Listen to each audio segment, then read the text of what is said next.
y empezamos con la exposición de los bloques.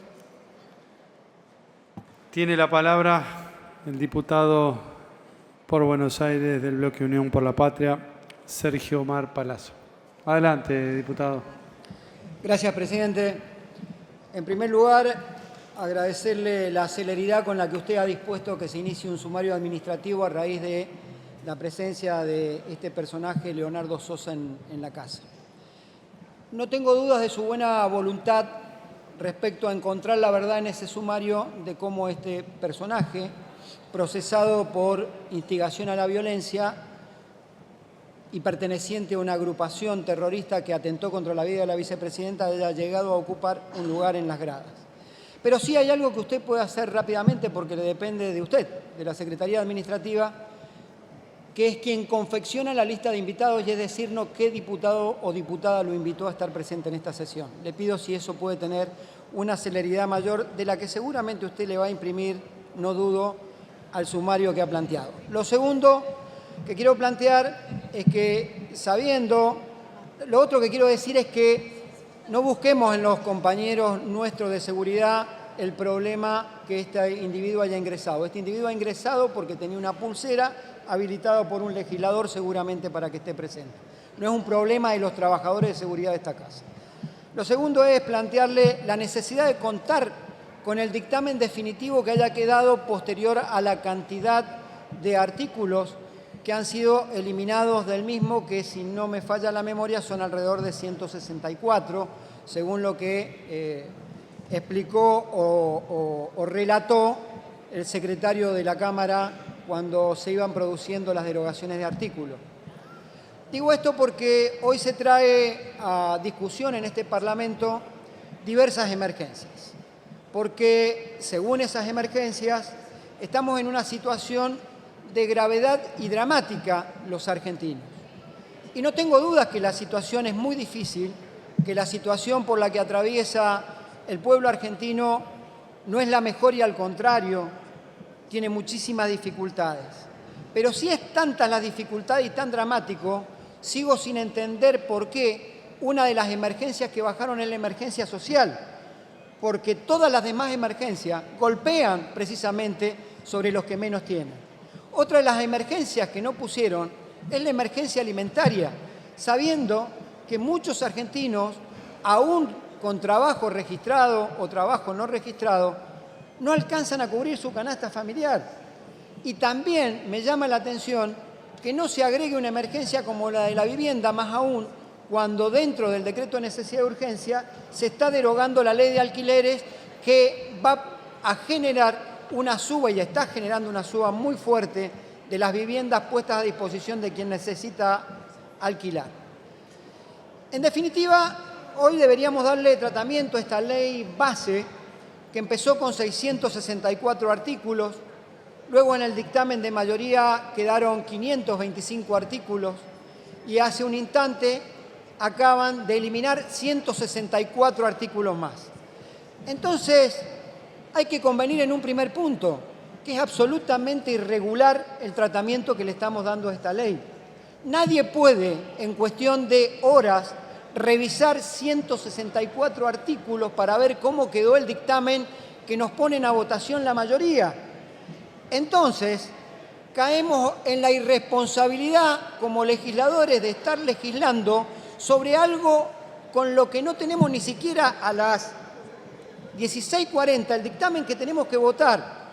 Dicho esto y hecha esta aclaración, es que entonces me voy a permitir enmarcar mi exposición sobre la base de 3 puntos que entiendo es lo que se ha planteado como un programa de gobierno, que para mí es un programa de negocio porque en cada artículo hay un negocio y en cada capítulo de la ley se nota mucho la pluma de los estudios jurídicos de las corporaciones que se van a ver beneficiadas. Y esto empieza con las medidas económicas dictadas el día 12 de diciembre y anunciadas por el ministro Caputo.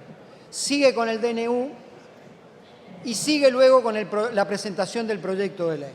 Mire, las medidas económicas tuvieron un impacto fuertísimo. Lo primero es la profunda devaluación que se efectúa a 118%. Es la devaluación más grande luego de la luego de haber terminado la convertibilidad en la Argentina.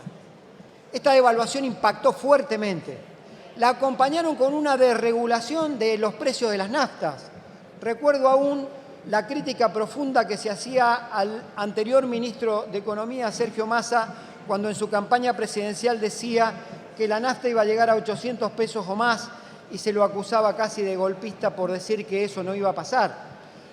Incluye también una desregulación en el precio de las prepagas, que pone en una situación casi de estatización al sistema de salud, porque muchas familias no van a poder pagar los aumentos y terminarán seguramente ocupando el sistema público de salud, que, por cierto, aprovecho para decir que siempre va a ser eficiente el sistema de salud en la Argentina, el sistema de salud pública. Hubo una liberación de precios que fue salvaje y que le permitió a aquellos que hablan de acomodar los precios relativos que el ancla sea con el salario. Y esos precios salvajes hacen que muchos de los productos hoy sean inaccesibles en la mesa de los argentinos. Una caída del salario fenomenal. La caída más grande de estos últimos tiempos fue casi un 20% durante el gobierno de Mauricio Macri. Quiero decirle que en el término de un mes se han comido ya el 60% de aquello que fue la caída más grande del salario, porque es lo que cayó el salario real en los trabajadores después de las medidas de la devaluación.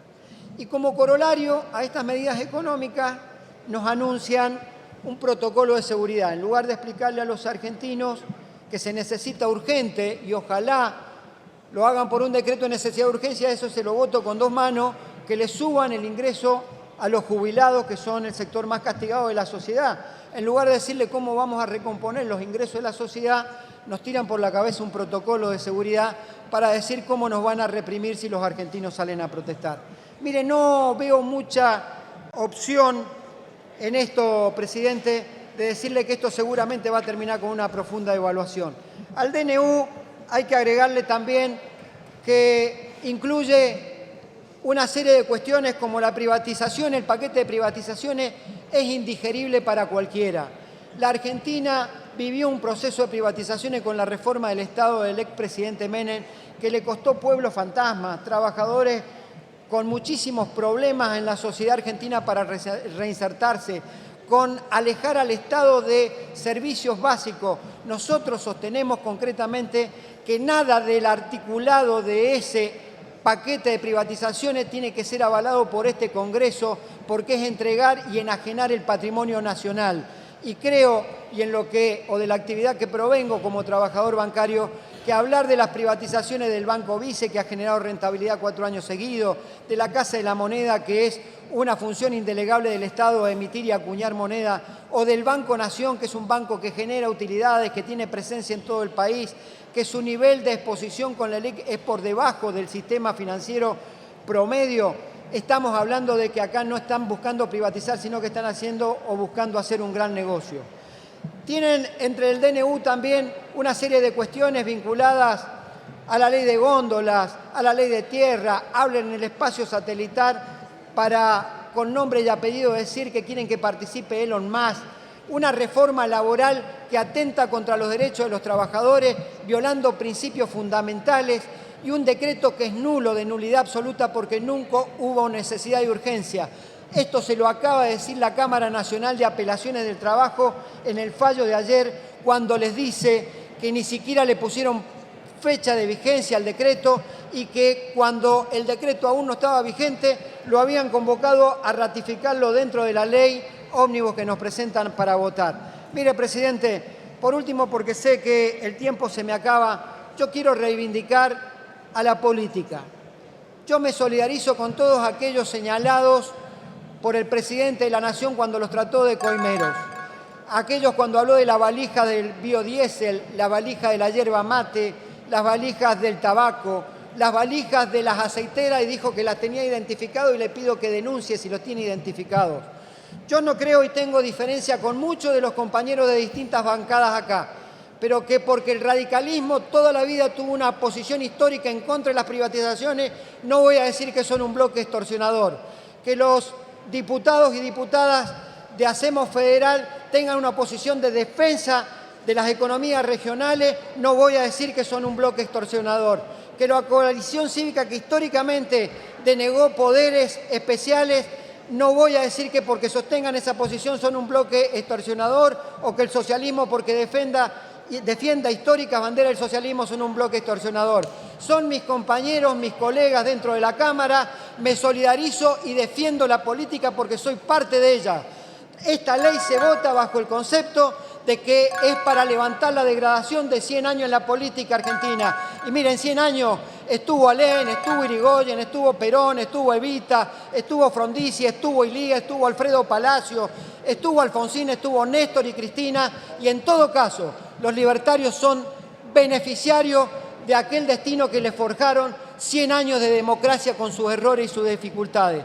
Yo no estoy dispuesto a sacrificar en el significante vacío de viva la libertad carajo, ni mis principios, ni que se atente contra la democracia, contra el patrimonio nacional privatizando las empresas del Estado, ni contra los que menos tienen, que son los jubilados, los trabajadores y mis compañeras y compañeros de los movimientos sociales. Nada más, presidente.